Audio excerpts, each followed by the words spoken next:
दोस्तों, मैं अनिल जोधपुर से आज आपको कहानी सुनाऊंगा एक भूतिया कुर्सी की। मेरे पिताजी को पुरानी चीज़ों को खरीदने का काफ़ी शौक था। वो अक्सर किसी भी कीमत में राजा महाराजाओं के सामान खरीदा करते थे। मेरे घर में से बहुत से सामान थे। एक दिन मेरे पिताजी एक बहुत पुरानी राजा की कुर्सी ले आए। वो कुर्सी बहुत ही अजीब सी थी। मेरे पिताजी ने बताया कि ये कुर्सी 200 साल पुराने एक राजा की थी। इस कुर्सी में बैठकर वो आराम किया करता था। कुर्सी दिखने में तो बहुत ज़्यादा डरावनी थी।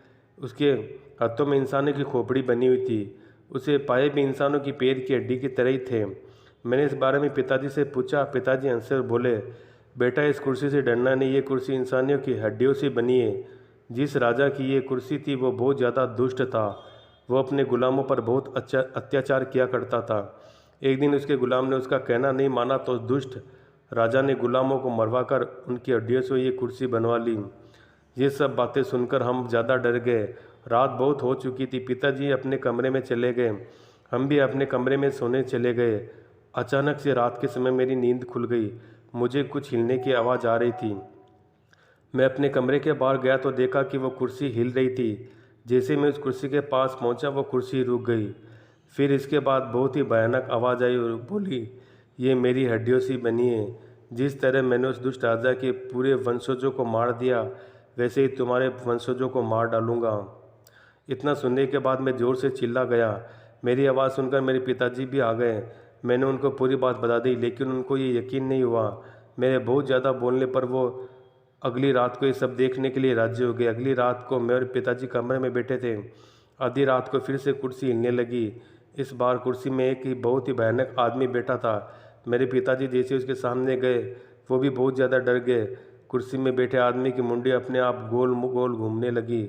मेरे पिताजी को भी वह आदमी ने कहा। अचानक से उस भयानक आदमी की मुंडी हवा में उड़ने लगी और ज़ोर ज़ोर से हंसने लगी।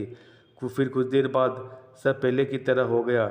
जैसे ही सुबह हुई मेरे पिताजी तुरंत उस भूतिया कुर्सी को वही छोड़ आए जहाँ से वो लाए थे। उसके बाद मेरे पिताजी कोई भी राजा महाराजों का सामान घर पर नहीं लाए। इसके बाद वो हादसा जब भी आता है हम लोगों की आत्मा कांप जाती है। कोई है। राजन अहमदाबाद में रहता था। वह एक मॉल में काम करता था। राजन बहुत ही मेहनती और ईमानदार व्यक्ति था, इसलिए मॉल के मालिक राजन पर पूरा विश्वास करता था। पूरा मॉल राजन के अंडर में था। वही देख रेख करता था। धीरे धीरे राजन व्यवसाय के सारे गुण सीख लिए। कस्टमर से कैसे बात किया जाता है, उन्हें कैसे डील किया जाता है, ये सारा गुण राजन में आ गया। इसलिए मॉल की कमाई भी तेज़ी से बढ़ने लगी। राजन का वेतन भी तेज़ी से बढ़ने लगा। राजन अकेला था, इसलिए उसका खर्चा ना के बराबर था। उसकी सारी कमाई बच रही थी और वो बचा रहा था। उसे खुद का दुकान खोलना था, इसलिए वो मॉल का सामान जहाँ से लाता था वह भी उसने अच्छी पकड़ बना ली। मतलब साफ था कि उसने अपना पूरा दिमाग लगा रखा था कि जिससे वो अपनी दुकान चला सके। आखिर वो दिन आए गया जब उसने खुद का दुकान खोल लिया। इसमें उसकी मदद उसके मॉल के मालिक ने भी की। धीरे धीरे अपनी पूरी मेहनत से वो दुकान भी चला लिया। उसने जब दुकान खोला तो महिलाओं के लिए भी कपड़े रखे, जिसके लिए उसने एक श्वेता को दुकान पर रखा, जिसका काम था महिलाओं का कपड़ा दिखाना। बाकी का सारा काम खुद राजन कर लेता था। उसके इससे विचार से, स्वभाव से, जान पहचान से उसका दुकान से तेज़ी से आगे बढ़ने लगा। श्वेता राजन का पूरा मदद करती थी। दुकान तेज़ी से आगे बढ़ने लगा। दुकान एक साथ काम करने से श्वेता राजन में प्यार होने लगा। धीरे धीरे श्वेता और राजन का प्यार गहरा होने लगा। जो जो समय बीता गया दोनों करीब आते गए। एक दिन राजन ने श्वेता से शादी की बात कही। श्वेता मान गई, जिसके बाद राजन ने श्वेता से शादी कर ली। दोनों खुशी खुशी रहने लगे। राजन ने अहमदाबाद से थोड़ी दूर पर ही ज़मीन लेकर एक डुप्लेक्स मकान बना लिया। अब दोनों वहाँ से दुकान जाते थे। लेकिन कुछ सालों के बाद श्वेता ने खूबसूरत बेटी को जन्म दिया। उसके बाद श्वेता घर पर ही रहने लगी। राजन अकेले दुकान जाने लगा, लेकिन अकेले वो दुकान नहीं संभाल पा रहा था। इसलिए उसने दूसरी लड़की, जिसका नाम खुशी था, उसे अपने दुकान पर काम करने के लिए रख लिया। वक्त के साथ राजन खुशी के करीब आने लगा। वो अब शराब भी पीने लगा। धीरे धीरे राजन पर पैसा का गुमान चढ़ने लगा। इस कदर चढ़ा कि वो शराब के नशे में डूब गया। अब वो घर भी शराब पीकर जाने लगा। श्वेता काफ़ी समझाती, लेकिन राजन पर इसका कोई भी असर नहीं पड़ता। श्वेता हमेशा कहती थी कि मैंने से बयाना आशाना नहीं तोड़ो। वो बेटी की कसम भी खिलाती थी, लेकिन राजन था कि मानता ही नहीं। धीरे धीरे श्वेता हार मान ली और राजन को बोलना छोड़ दी। इधर राजन अब रात को घर भी नहीं आता था। वो खुशी के साथ उसके घर पर रहता था। जब ये बात श्वेता को पता चली तो वह बहुत दुखी हुई, लेकिन सिर्फ और सिर्फ अपनी की बेटी वजह से वह चुप रहती थी।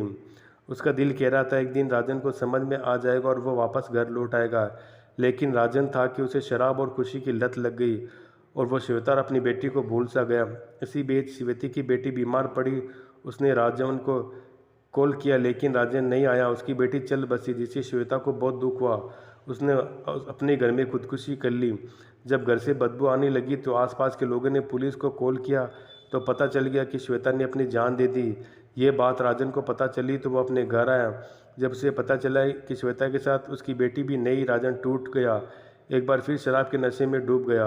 अब तो वो खुशी को अपने घर ही ले आया। श्वेता के मरे भी कुछ ही दिन हुए थे कि राजन की एक बार फिर अय्याशी शुरू हो गई, वो भी उसी घर में जिस घर को श्वेता ने बड़े अरमानों से बनाया था। श्वेता की शायद आत्मा भटक रही थी। उसने जब घर में सब देखा, उसकी आत्मा बर्दाश्त नहीं कर पाई। उसने बदला लेने के लिए सोचा। वो अब राजन और खुशी को परेशान करने लगी। राजन और खुशी समझ नहीं पा रहे थे कि आखिर दोनों के साथ क्या हो रहा है। दोनों काफ़ी परेशान थे। दोनों ने काफ़ी कोशिश की, लेकिन श्वेता की आत्मा ने उन दोनों को लगातार परेशान करती रही। अंत में दोनों ने वो मकान छोड़ दिया। श्वेता की आत्मा ने दुकान में आग लगा दिया। उसका व्यवसाय बंद हो गया। राजन को खाने के लाले पड़ गए। उसकी हालत देखकर खुशी राजन को छोड़ दी। अब तो खुशी के जाने के बाद राजन और अकेला हो गया। आज उसे असली ज़िंदगी का मतलब समझ में आने लगा। उसे लगा कि दुनिया में कोई नहीं है। उसे अफसोस होने लगा कि आखिर उसने क्या कर दिया। खुद से अपनी ज़िंदगी बर्बाद कर ली। पत्नी और बेटी होने के साथ एक घर और दुकान और था, लेकिन आज उसके पास कुछ नहीं था। वह खुशी के बारे में सोचता बहुत परेशान हो जाता। उसे समझ में नहीं आ गया कि उसकी ज़िंदगी एक ऐसी लड़की की वजह से बर्बाद कर ली जो कभी उसकी थी ही नहीं। सब कुछ था तो उसके साथ थी, आज कुछ नहीं है, उसके साथ कोई नहीं है। उसे अपने किए पर पछतावा हो रहा था। वो वापस घर लौट कर आया और बार बार श्वेता से माफ़ी मांग रहा था। धीरे धीरे वह अपनी मौत का इंतजार करने लगा। आखिरकार उसने अपने घर में ही दम तोड़ दिया। वो कौन थी? संजीव अपनी पढ़ाई पूरी करने के बाद जॉब की तलाश में जुट गया। काफ़ी कोशिश करने के बाद भी उसे मन लायक काम नहीं मिल रहा था। वो काफ़ी परेशान था। तभी उसका एक दोस्त ने कॉलेज का एड्रेस दिया जो नया नया खुला था। वह उसके लायक काम था। कॉलेज शहर से कुछ दूरी पर बना हुआ था। कॉलेज के आसपास कुछ नहीं था। दूर दूर तक वीराना था। शायद ज़मीन सस्ती मिली होगी, इसलिए कॉलेज के मालिक ने कॉलेज खोल दिया। नया होने की वजह से बहुत से लोग उस कॉलेज के बारे में जानते भी नहीं थे। कुछ ही स्टूडेंट ने एडमिशन भी लिया था। कॉलेज कैंपस के अंदर ही खाने और पीने रहने की व्यवस्था थी। मतलब साफ था कि जितना भी सैलरी मिलता था सब बच जाती। एक बात ज़रूर थी, कॉलेज कैंपस शुरू होने से पहले एक गुमटी थी जहाँ चाय और सिगरेट के साथ छोटी छोटी सामान मिल जाया करती थी। संजीव ने पाया कि अभी तक पूरी तरह से कॉलेज बना भी नहीं था। पहले तो वीराना देखकर उसका दिल हुआ कि वहाँ से लौट जाए, लेकिन फिर सोचा कहीं शुरुआत करने के लिए इतनी सैलरी सही है इसलिए वो वहाँ काम करने के लिए तैयार हो गया। कॉलेज में स्टाफ बहुत ही कम था। धीरे धीरे संजीव की उन सबसे दोस्ती हो गई।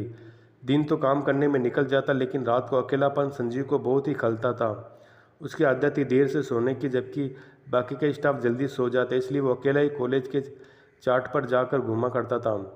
मोबाइल में ईयरफोन लगाकर गाना सुना करता था। एक रात गाना सुनते सुनते काफ़ी लेट हो गया और वो वापस अपने के कमरे की तरफ लौट रहा था कि कुछ दूर पर उसने किसी को आते देखा। वो समझ नहीं पा रहा था कि इतनी रात को वीराने में भला कौन जा रहा है। उसने सोचा कॉलेज का ही कोई स्टूडेंट होगा, इसलिए उसने रात को कहा जा रहा है। उसे ताज्जुब हुआ, लेकिन वो चुपचाप अपने कमरे में जाकर सो गया। सोचने लगा भला इतनी रात को कौन बाहर घूम रहा है जबकि कॉलेज का गेट बंद हो जाता है। सोचते सोचते उसकी आंख लग गई और वो सो गया। अगली रात उसने फिर दूर जाते हुए शख्स को देखा, लेकिन गौर से देखने पर पाया कि वो कोई लड़की है। अब तो उसे और ताज्जुब हुआ कि भला इतनी रात को कौन सी लड़की इस वीराने में घूमती है। उसकी कुछ समझ में नहीं आ रहा था। उसने पास जाकर देखा, लेकिन कॉलेज के गेट पे ताला लगा होने की वजह से वो जान नहीं पाया। अब तो संजीव के दिल में बेचैनी होने लगी कि भला इतनी रात को कौन वीराने में रोज़ घूमता है। अगले दिन उसने वॉचमैन से पूछा तो उसने बोला उसे नहीं मालूम, उसने किसी को जाते नहीं देखा। संजीव ने गेट की चाबी उससे मांग ली और सोचा रात को वो खुद पता करेगा। अगली रात चांदनी रात नहीं, उसे सब कुछ साफ साफ दिखाई दे रहा था। संजीव ने देखा कि कोई लड़की वीराने में घूम रही। वो जल्दी से गेट खोला, लड़की की तरफ बढ़ गया, लेकिन जब तक लड़की के नज़दीक पहुंचा लड़की गायब हो गई। वो वापस कॉलेज लौट गया। ये सिलसिला कुछ रात और चला, लेकिन संजीव को उस लड़के का कुछ पता नहीं चला। अब तो संजीव की बेचैनी बढ़ती चली गई। आखिर ये लड़की है कौन? वो पास जाते ही गायब हो जाती और गायब होकर जाती का है। संजीव अपने दिल की उलझन किसी को बता नहीं पा रहा था, क्योंकि बताता तो भी क्या कि रात को किसी लड़की का पीछा करता है, लोग क्या सोचेंगे। ये सोचकर संजीव किसी को कुछ नहीं बता पाया। संजीव रात को पहले उस जगह पहुंच गया जहाँ लड़की को देखा करता था, लेकिन काफ़ी रात हो जाने के बाद लड़की नजर नहीं आई। संजीव ने सोचा शायद लड़की ने उसे पहले ही देख लिया होगा, इसलिए वो नहीं आई। जब वो लौटकर कॉलेज के गेट पर पहुंचा तो पाया कि लड़की वही खड़ी है। तो संजीव को बहुत आश्चर्य हुआ कि वो लड़की वहाँ नहीं थी। अचानक से वो लड़की कैसे आ गई। दौड़कर उस लड़की की तरफ भागा, लेकिन जब तक पहुंचा लड़की भाग चुकी थी। संजीव अब थक गया, रात भी बहुत हो गई थी। अचानक उसके दिल ने कहा कि ये कोई किसी आत्मा का पीछा कर रहा है, लेकिन उसे विश्वास नहीं था कि आज के युग में भी कोई आत्मा होती है। वो सोचा अगली रात को फिर जाएगा। रात को वो लड़की के पास गया। रात को वो सोचा लड़की को पूछूंगा कि रात को क्यों भटकती है। इस पर वो उसके सामने उसे वो लड़की की आत्मा नजर आने लगी। वो 23-24 साल की लड़की थी। उसकी सुंदरता देखकर संजीव उसे देखता रह गया। कुछ देर बाद संजीव ने उससे पूछा, तुम क्यों भटक रही हो? तुम इंसान तो नहीं हो सकती, तुम साया हो या फिर भूतनी हो। तुम जो भी बुरी नहीं हो, अच्छी हो। इस पर लड़की से पूछा, मैं साया हूँ, ये तुम्हें कैसे कह सकते हो मैं अच्छी हूँ? ये तुम्हें कैसे विश्वास? इस पर संजीव ने कहा, अचानक से आती है और अचानक से गायब हो जाती है। इस वीराने में अकेले घूमती हो, तुम्हें डर नहीं लगता? इसलिए तुम कोई साया हो। तुम अच्छी हो क्योंकि मैं तुम्हारा पीछा काफ़ी रातों से कर रहा हूँ।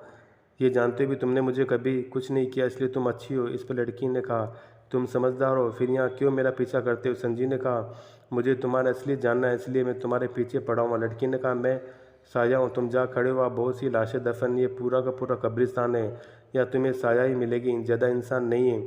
इस पर संजीव ने पूछा, साया यहाँ घूम रही है? लड़की ने कहा, हाँ, यहाँ और भी आत्माएं तुम्हारे आसपास घूम रही है। संजीव ने पूछा, फिर सिर्फ तुम ही क्यों दिखाई दे रही हो, कोई और क्यों नहीं दिखाई दे रहा? इस पर साया ने कहा, शायद तुम मेरी कोई मदद कर सको, इसलिए मैं तुम्हें दिख रही हूँ। संजीव ने पूछा, कैसी मदद? साया ने बताया, आज से 4 महीने पहले मैं इस कॉलेज में एडमिशन ली। मेरा बलात्कार करके मुझे यहीं दफना दिया। उस बलात्कारी को सज़ा दिलवाना है। संजीव को सुनकर बहुत ही आश्चर्य हुआ। भला कॉलेज में ऐसा कुछ हुआ, किसी को पता नहीं चला? ऐसे कैसे हो सकता? तो लड़की ने बताया कि एडमिशन लेने के लिए अकेली आई थी, रात होने की वजह से कॉलेज में रुक गई। रात को उसके साथ ऐसा हुआ। जब घर वाले आए तो उन्हें बताया कि यहाँ से एडमिशन लेकर लौट चुकी। उसके बाद से आज तक मेरा पता नहीं लगा। संजीव ने कहा, उसके साथ ऐसा काम किसने किया? इस पर सायन ने बताया कि कॉलेज के मालिक के भतीजे ने। अब वो पास के शहर में रहता है। संजीव उसकी मदद करने का वादा करके वहाँ से चला गया। सोचने लगा कि किस तरह से साया की मदद की जाए। काफ़ी सोचने के बाद संजीव ने एक प्लान बनाया और प्लान के मुताबिक उसने कॉलेज के मालिक के भतीजे को जेल तक पहुंचा दिया। लेकिन उस दिन के बाद से संजीव को साया से कभी मुलाकात नहीं हो सकी। वो काफ़ी रातें कब्रिस्तान जाकर साया का इंतज़ार करने लगा, लेकिन वो साया उसे फिर कभी भी नज़र नहीं आया। तो दोस्तों आज के लिए इतना ही, तब तक के लिए धन्यवाद। दोस्तों आप लोग जहाँ भी रहें सुखी रहें।